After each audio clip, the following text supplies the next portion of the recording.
je suis très contente de vous retrouver pour une nouvelle vidéo parce qu'en plus ça fait quand même très longtemps que vous ne m'avez pas vu par ici et je m'en excuse énormément.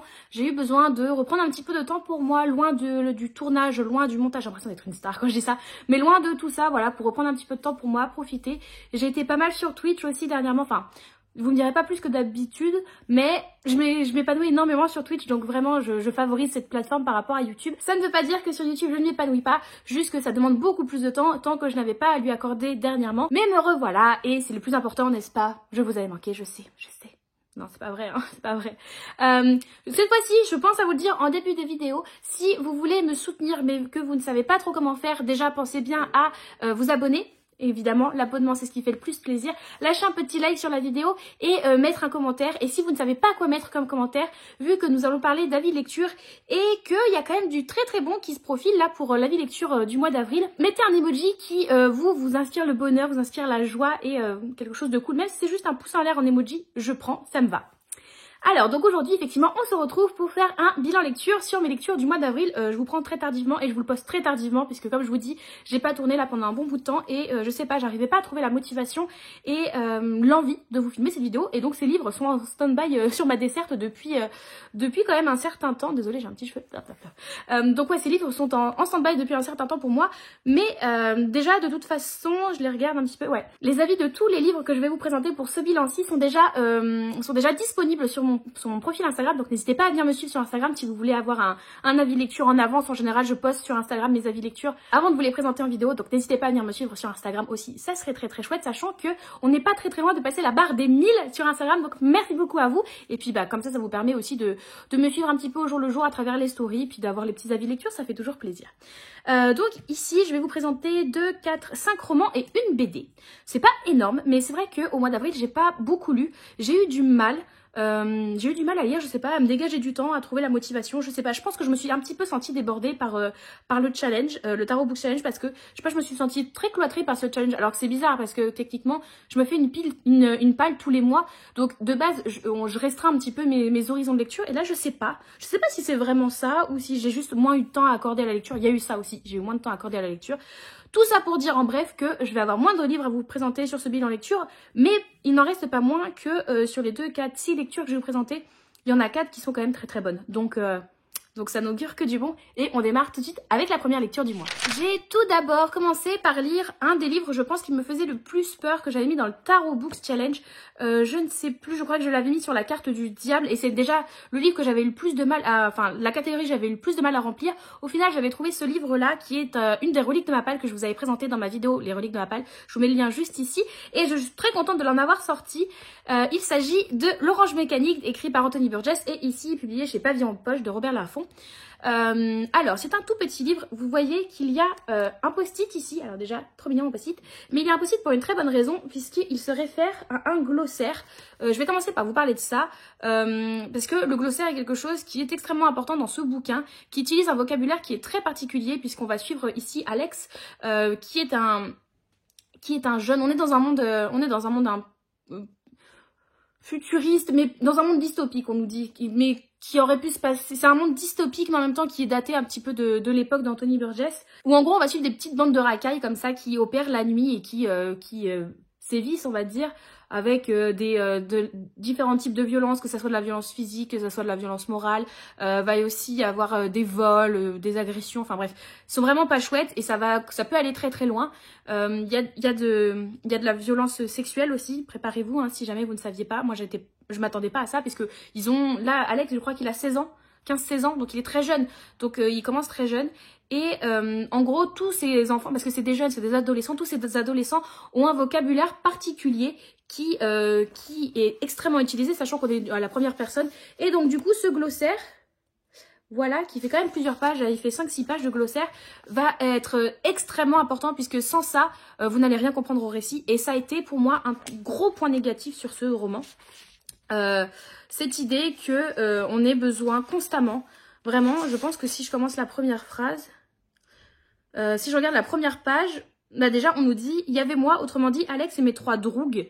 Donc typiquement le mot droug, c'est un mot auquel il faut se référer, dans le glossaire, ce qui veut dire ami. Et en fait aussi un problème, c'est que il n'y a jamais de notes, enfin je sais pas si vous allez voir, mais en gros c'est jamais dit à quels mots sont des mots inventés et auxquels il faut se référer. Donc et c'est tout le temps, c'est plusieurs fois par page. Moi ça m'a saoulé très franchement de devoir faire plusieurs fois par page des allers-retours entre ce que je lisais et le glossaire pour savoir ce que je lisais. Déjà je trouve que ça sort énormément de la lecture et c'est un peu dommage. Mais bon après, est-ce que mettre des notes de bas de page aurait pas été mieux? Peut-être, peut-être. Ça aurait pu être plus intéressant que là... enfin, devoir faire des allers-retours incessants, c'est insupportable, quoi.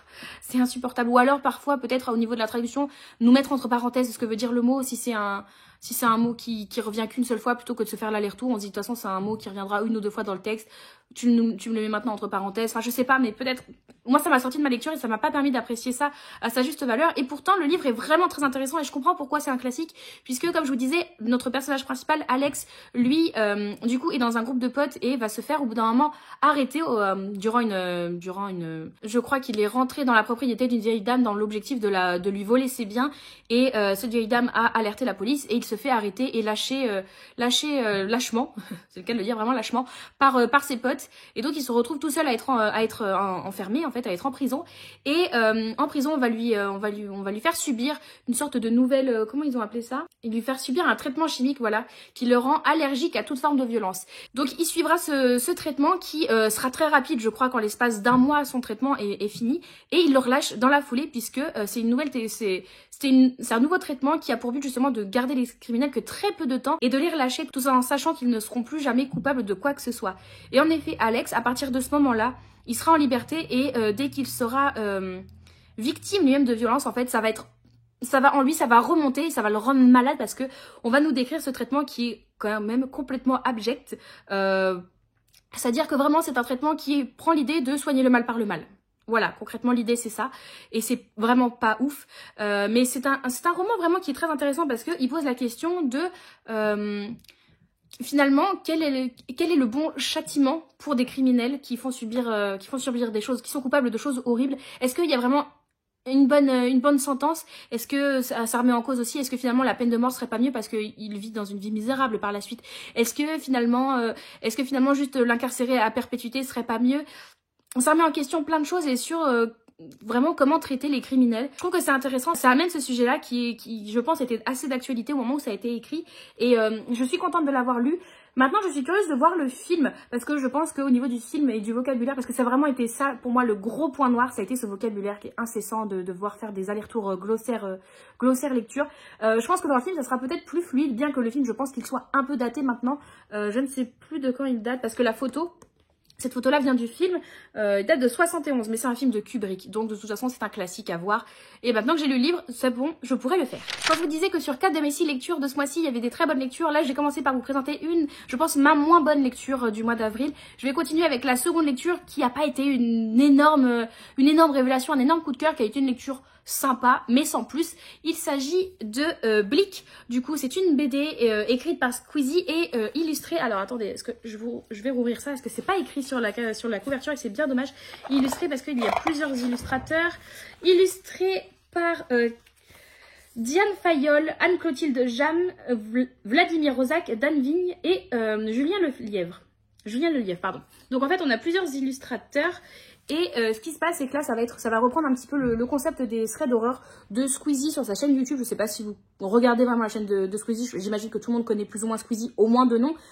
Il fait parfois sur sa chaîne ce qu'il appelle des threads d'horreur, donc c'est-à-dire des petites histoires d'horreur comme ça qu'il va raconter, qu'il va essayer d'un petit peu agrémenter pour que ça fasse vraiment peur. Et là, c'est un petit peu l'idée où on va avoir 3 histoires d'horreur. Alors attendez, parce que dans la BD, hop, on a une petite illustration qui provient de la dernière histoire, que j'aime beaucoup l'illustration, je la trouve très jolie. Et donc par exemple, on va avoir la première histoire, hop, qui va s'appeler Noémie.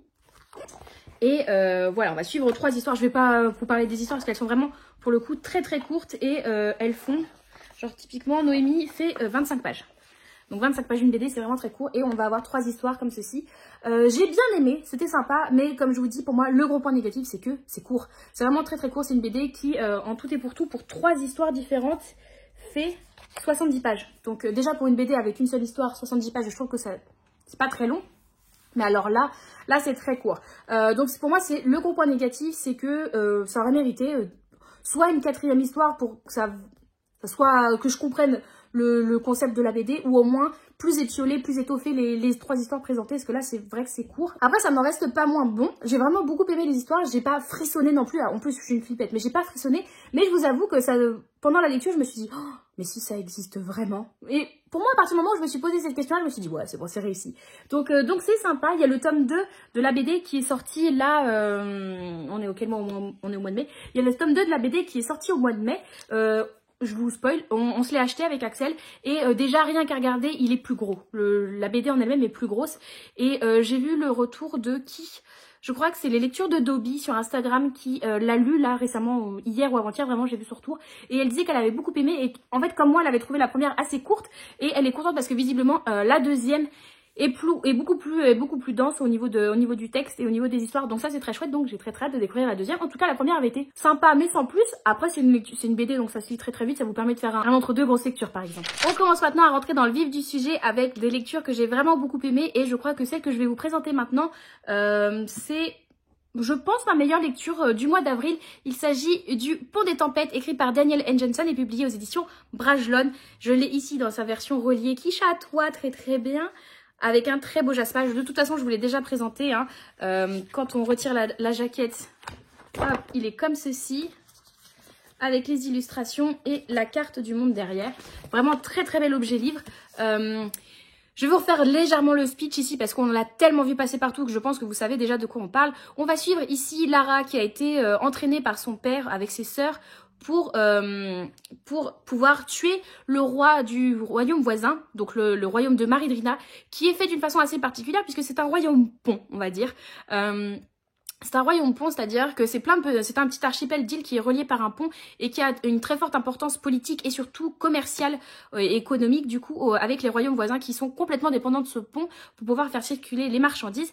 Et du coup le père de Lara, lui, veut que sa fille se marie avec, qu'une de ses filles se marie avec le roi pour pouvoir le tuer et prendre possession de ce royaume. C'est donc Lara parmi toutes ses sœurs qui sera choisie pour se marier avec le roi et donc dans l'objectif de le tuer. Cependant, il va se passer quand même certaines choses et au fur et à mesure des pages, elle va un petit peu s'attacher à ce fameux roi qui s'appelle Arène. Elle va s'attacher à lui et en même temps, elle va découvrir 2-3 trucs qui seraient peut-être pas ce qu'on lui aurait dit quand elle était plus jeune.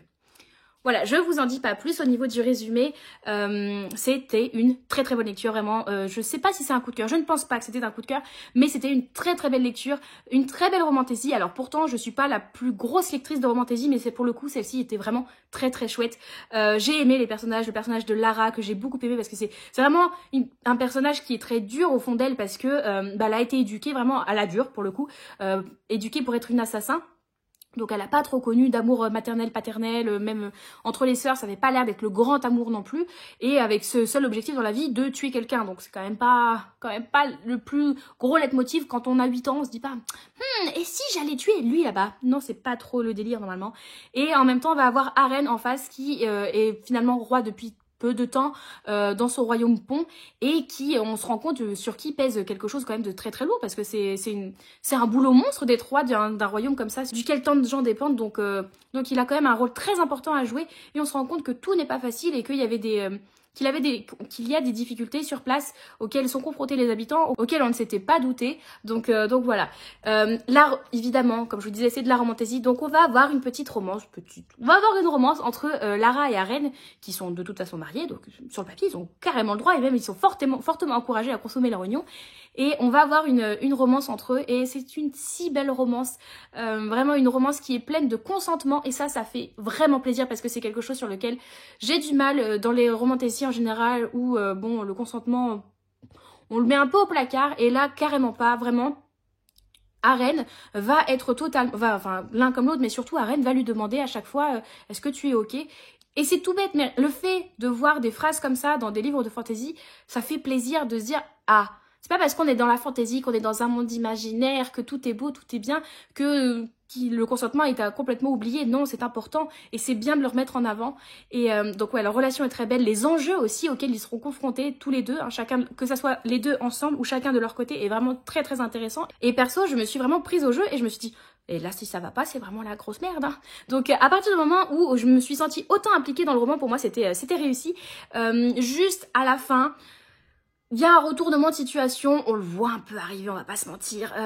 On se dit tout le long du livre, bon à un moment ça va arriver, faut que ça pète, faut que ça pète, faut que ça pète. Quand ça pète, on se dit, bon bah, voilà, ça a pété quoi. Tu le vois arriver, maintenant, ce retournement de situation, bien qu'on l'ait vu arriver, maintenant il laisse en suspens de qu'est-ce que ça va impliquer pour la suite. Et c'est un peu comme ça que se termine ce tome 1, c'est-à-dire qu'il se termine sur une ouverture folle pour le tome suivant. Voilà, tome suivant qui arrive en automne, je crois, on nous dit. Hein. Je crois qu'à la fin du tome 1, on nous dit que le tome suivant arrive, attendez, j'essaie de vous retrouver ça, l'automne 2023. Mais c'est dans l'automne 2023, tu peux pas finir le tome comme ça en me disant « Non, mais attends plusieurs mois !» Mais qu'est-ce qui va se passer? Donc voilà, si vous êtes quelqu'un qui a du mal à attendre entre différents tomes, je vous conseillerais de pas le lire tout de suite. Attendez peut-être un petit peu plus tard pour au moins avoir la suite parce que là c'est frustrant. Là c'est frustrant, mais c'est frustrant parce qu'il est vraiment bien. J'ai ensuite totalement changé d'univers après ma lecture du Pont des Tempêtes puisque j'ai enchaîné sur Douve de Victor Gilbert publié aux éditions Hugo Thriller. Je crois que je vous en avais parlé. Le Pont des Tempêtes, il me semble aussi que je vous en avais déjà parlé et Douve sûr, je vous en ai déjà parlé durant un vlog, je ne sais plus lequel. J'essaierai de vous mettre le vlog dans le petit i. Mais en tout cas, voilà, je l'ai lu, ça a été un très bon thriller. Ici, on suit un inspecteur qui s'appelle Hugo, qui a grandi avec ses parents et surtout en connaissant son père dire « tu as Douve dans les veines ». Alors Douve, qu'est-ce que c'est? Douve, c'est le nom d'un village qui est perdu un petit peu entre la forêt où une seule route y mène et vraiment c'est la fin de la route quoi. C'est-à-dire que cette route mène au village et il n'y a plus rien après. C'est le bout du monde, c'est le bout de le bout. Et du coup Hugo, on va avoir l'opportunité après des années de prendre les vacances de son poste qu'il exerce à Paris à la police et du coup on va se dire écoute, c'est le moment. Je vais aller à Douve et essayer de savoir pourquoi mon père disait ça quand j'étais plus jeune. Et en même temps, on comprend qu'il ne peut pas demander à sa mère directement, son père étant décédé, il ne peut pas demander à sa mère directement ce que voulait dire son père quand il disait ça, puisque sa mère semble être atteinte d'Alzheimer et ne pas réussir à remonter aussi loin au niveau de ses souvenirs. Mais il sait que sa mère était journaliste et que sa mère avait écrit un article très intéressant et même un livre sur Douve, sur ce qui s'était passé à Douve il y a une 40aine d'années. Sauf que Hugo n'a jamais réussi à mettre la main sur ce livre jusqu'à la veille de son départ pour Douve où il le trouve sur la bibliothèque de sa mère. Il part donc à Douve pour enquêter et savoir ce que son père voulait dire quand il disait ça. Et parallèlement au présent, on va dire, donc son temps présent à Hugo, où il va barouder dans le village, dans ses environs, essayer de comprendre ce que ce village a à cacher et comprendre pourquoi on lui a dit ça. Il va en même temps lire le livre de sa mère sur ce qui s'est passé 40 ans plus tôt, où il y a eu une affaire de meurtre assez sordide qui visiblement cache plusieurs choses, tout en même temps que ce village actuellement qui cache toujours certaines choses. Et est-ce que ces affaires ne sont finalement pas liées ? C'est la grosse question. C'est un roman que j'ai vraiment beaucoup aimé. J'adore, comme je vous disais, je vous l'ai déjà dit maintes et maintes fois, j'adore cette notion de huis clos, mais en extérieur, parce que finalement on est dans ce village, donc on est en extérieur, mais ce village qui est complètement coupé du reste du monde, entouré de forêts, avec cette unique route qui y mène, sachant que Hugo, lui, n'a pas de voiture, donc il a été obligé de louer une voiture. Donc il est assez limité dans ses déplacements quand même. Tout le monde se connaît, donc lui, il fait un petit peu office d'intrus dans ce village où tout le monde se connaît depuis maintes années, ils ont tous grandi ensemble. Et on va comprendre aussi que quelqu'un va lui mettre des bâtons dans les roues au fur et à mesure de ses recherches et des découvertes qu'il va faire. J'ai beaucoup aimé toute cette ambiance assez oppressante. C'est pas non plus un livre où vous allez vous dire je ne sais plus respirer tellement c'est oppressant. Non, ça reste quand même assez mignonné, mais moi ça me va très bien. Et la conclusion m'a perso plutôt bien convenu, bien que peut-être un petit peu rapide. C'est-à-dire que le livre est pas très gros en soi et la conclusion met du temps à arriver. C'est-à-dire qu'elle met du temps à arriver, mais une fois qu'elle est là et qu'elle est faite, tout va très vite. L'explication, tout ça, j'ai trouvé que ça allait très vite, était peut-être pas la bonne façon d'être amenée. J'aurais peut-être pas voulu que ça soit comme ça, mais elle me convient totalement au niveau de son explication. C'est plus la forme qui me convient moins que le fond, mais en soi, ça reste une très chouette lecture. Et j'ai déjà le tome suivant, donc du coup de la saga de Hugo Bollorène. Voilà, il s'appelle Bollorène. De Hugo Bollorène pour savoir ce qui lui arrive par la suite. Mais en tout cas, une très chouette lecture et je suis contente d'avoir découvert Victor Gilbert. J'aime beaucoup sa plume qui est très fluide et qui se lit très bien. Comme je vous disais, j'aime bien enchaîner les lectures mais pas forcément enchaîner les livres du même genre. J'aime bien alterner d'un genre à l'autre et du coup, après un thriller, je suis retournée dans du fantastic fantasy avec de Vampiria, tome 1, La Cour des Ténèbres, écrit par Victor Dixon et publié chez la collection R. J'ai enfin lu ce livre, enfin découvert Vampiria et comment vous dire que je veux la suite. Fallait dire que quand j'allais terminer le tome, que j'allais vouloir lire la suite instantanément. Fallait le dire. C'est-à-dire que là, comment je fais maintenant? Parce que je n'ai pas la suite. Comment je fais? Comment on survit? Comment on survit quand on n'a pas la suite d'un livre dont on veut lire la suite? Ça fait beaucoup de suites. Je suis en manque. Bref, c'est un livre que j'ai absolument adoré, comme vous pouvez le comprendre. Ici, nous sommes au XXe siècle, donc assez contemporain. Cependant, il y aurait comme qui dirait un petit souci au niveau du contemporain, puisque Louis XIV est toujours là. Donc je suis presque sûre qu'au XXe siècle, Louis XIV était plus trop là. Et en effet, Louis XIV est toujours là puisque ça fait 300 ans qu'il est vampirisé et du coup qu'il est immortel. C'est sûr que comme ça, c'est plus compliqué de le tuer. Mais du coup, on est dans un monde de vampires avec toute la cour du roi Soleil qui est maintenant du coup le roi des ténèbres, évidemment. Et donc dans ce monde, la dîme qui était prélevée à l'époque a légèrement changé puisque ce n'est plus par exemple des récoltes que l'on va demander à la plèbe, mais bien un peu de sang parce qu'il faut bien manger quand même. Et comme finalement les patates, bon les vampires s'en fichent un petit peu, le sang c'est quand même beaucoup plus goûtu. C'est donc du sang qui est demandé au peuple et qui le fatigue tous les ans, faisant donc en sorte que le peuple soit un peu amorphe et difficilement dans la capacité de se rebeller. On a donc un règne très très fort du roi des ténèbres sur cette cour, jusqu'au jour où on va avoir notre jeune héroïne Jeanne qui, après avoir vu sa famille complètement décimée par des partisans de l'État, va se retrouver un petit peu catapultée. On vous verrez comment, on se retrouve un petit peu catapultée à la cour du roi des ténèbres. Donc elle n'a qu'une idée en tête, se venger justement de tout ce système vampirique qui lui a arraché sa famille. Comme je vous le disais, j'ai absolument adoré cette lecture qui est vraiment très chouette. J'avais déjà découvert la plume de Victor Dixon dans Animal et je suis très contente de l'avoir retrouvée ici dans Vampiria. Sa plume est vraiment fantastique, elle se lit toute seule et en même temps on sent qu'il s'est énormément renseigné et qu'il a pris plaisir à écrire ce livre. En plus, je crois qu'il nous avait dit qu'il est originaire de Versailles, il est versaillais de base, donc ça lui a permis aussi de renouer un petit peu avec sa ville d'origine puisqu'il écrit évidemment sur Louis XIV qui vit à Versailles. Et j'aime beaucoup cette idée de retrouver la cour, de voir un système vampirique à l'époque de la cour de Louis XIV. C'est vraiment super intéressant parce qu'on va avoir toutes les coutumes qui existaient à l'époque, qui existent toujours du coup de façon contemporaine, qui n'ont pas évolué puisque l'humanité a un petit peu arrêté d'évoluer à partir du moment où toute cette cour s'est retrouvée vampirisée. Donc c'est vraiment très intéressant. J'ai beaucoup aimé aussi le personnage principal. Je sais que Jeanne est un personnage qui n'est pas forcément beaucoup aimé des lecteurs. De mon côté, je l'ai bien aimé. Après, je suis d'accord que y a certaines facilités au moment du récit pour certaines actions que Jeanne doit mener. Il y a parfois, on sent que l'auteur s'est dit bon, on va faire en sorte que ça aille plus vite et que ça soit plus facile pour l'héroïne.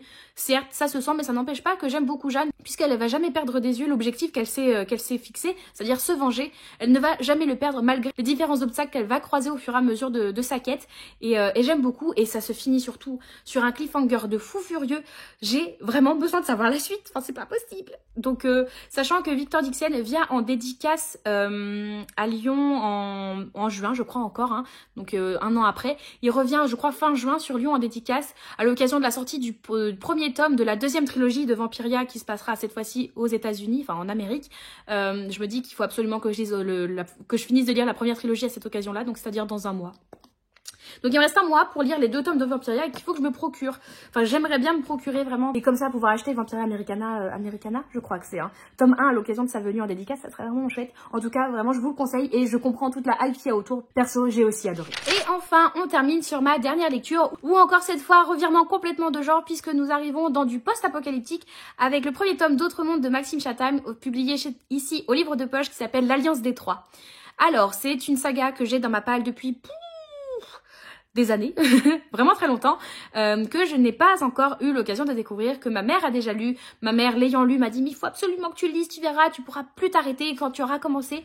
Alors, oui, je comprends. Et je comprends totalement l'engouement, mais personnellement, j'ai pu m'arrêter à la fin du tome 1, mais j'ai très envie de savoir la suite. Vraiment, ne prenez pas ça pour un « oh, c'était bof ». Non, non, non, c'était vraiment très très bien, mais ça va. Je suis pas encore, peut-être une fois ayant lu le tome 2, donc étant plus dans l'histoire, là, je pourrais plus m'arrêter. Là, le tome 1 est une très bonne mise en contexte et donne vraiment envie de savoir la suite, mais ça va, c'est pas insoutenable non plus à ce stade-là. Donc ici, on est aux États-Unis, on est à New York, je crois, à la base, et on suit le personnage de Matt, notre héros qui s'appelle Matt, qui est un adolescent qui du jour au lendemain voit son monde complètement changer puisqu'une sorte de gros orage avec chute de neige va avoir lieu et la moitié de la population va disparaître. Ses parents sont complètement disparus, se sont évaporés vraiment. Les adultes restants sont devenus extrêmement violents et seuls les enfants semblent être restés inchangés. Enfants jusqu'à l'âge adulte semblent être restés inchangés et donc sont amenés à devoir survivre par eux-mêmes. En même temps, on découvre aussi que les animaux ont légèrement triplé de volume, donc ça peut être un peu inquiétant. Une chenille qui fasse la taille d'un bus, je sais pas vous, moi ça m'inquiète. Sachant que j'ai peur des papillons, ça fait quoi quand elle se transforme en papillon? J'ai pas envie de savoir. Ah, ça va être horrible. Donc on va avoir effectivement toute la faune qui va avoir un petit peu grandi et en même temps des sortes de créatures très bizarres qui vont apparaître et qui ne semblent pas vouloir du bien aux enfants et surtout à Matt. Matt a l'air d'avoir quelque chose de spécial qui fasse qu'on soit après lui, mais quoi? Donc j'ai vraiment beaucoup aimé ce premier tome de cette saga post-apo, parce que déjà Chatham perso je l'avais que lu jusqu'ici dans du thriller un peu horrifique, donc c'est la première fois que je lis dans quelque chose d'autre, et sa plume s'y prête vraiment très bien. Chatham a un don pour moi de description, il décrit très très bien, en même temps il décrit, on comprend très bien ce qu'il décrit mais c'est pas lourd de description et c'est très bien balancé avec les dialogues, il y a une très bonne balance je trouve, dialogue, description qui fasse que ça passe tout seul, il n'y a pas de moment de longueur que ça soit où on se dit oh ce dialogue là il sert pas à grand chose, ou à l'inverse des descriptions où on se perd dans des descriptions, on se dit bon c'est bon j'ai compris à quoi ça ressemblait.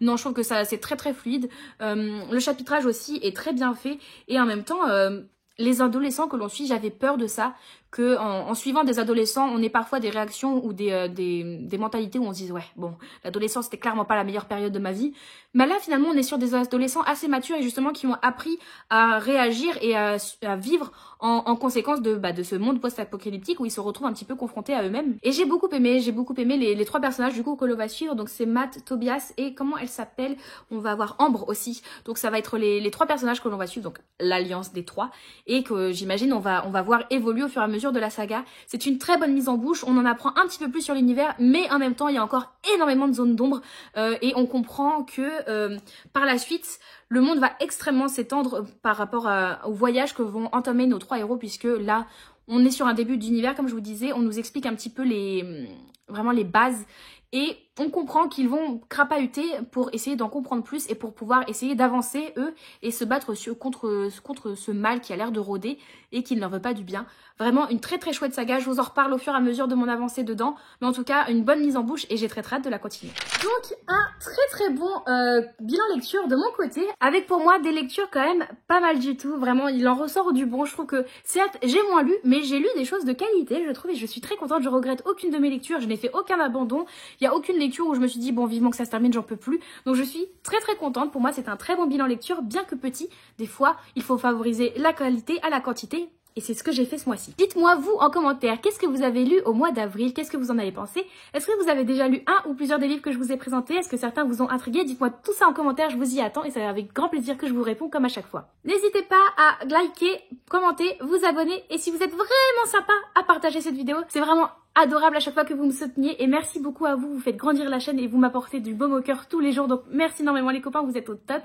En attendant une prochaine vidéo, je vous retrouve de façon quasi quotidienne, que ce soit sur Twitch ou sur Instagram, donc n'hésitez pas à venir me suivre là-bas. À chaque fois, les liens sont dans la barre d'infos.